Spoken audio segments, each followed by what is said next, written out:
During the Viking Age, 793 to 850, Viking raids were a defining trait of the Scandinavian early medieval pirates known as Norse or Vikings, notably during the first 50 years of the Viking Age.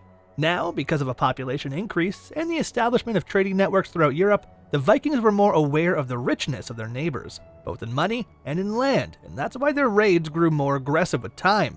But when did those raids finally stop? Welcome to the Vikings Code, and today we will be telling you when and why did the Viking raids stop. So please like the video, subscribe to the channel, and let's continue. Small-scale, localized raids on coastal targets were the hallmark of the early Viking incursions outside Scandinavian borders. Several attacks on monasteries in Northumberland on the northeast coast of England were also led by the Norwegians. It was primarily in search of wealth that the Norwegians conducted these raids: metalwork, glass, religious texts for ransoming, and enslaving people. If they were unable to gather adequate wealth from the monastery stores, they ransomed the monks instead. Vikings were already overwintering in England, Ireland, and Western Europe by 850. They built castles and conquered territory, rapidly extending their land holdings. It wasn't until 865 that the Viking attacks became greater and more significant. They landed and remained in England for many years, executing attacks on towns on both sides of the English Channel. Eventually, they settled in the Danelaw territory of England, which became known as the Danelaw. When the Great Army, headed by Guthrum, was destroyed by the West Saxons under Alfred the Great at Edington in Wiltshire in 878,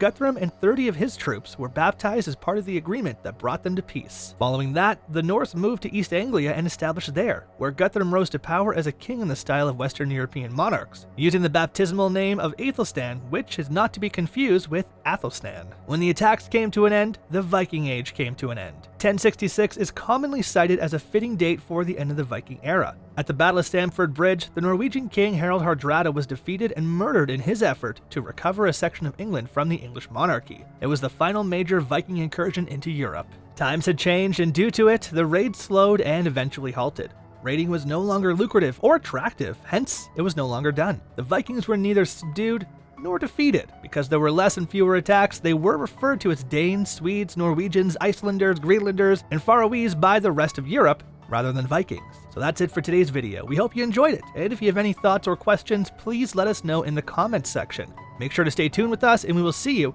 in the next one.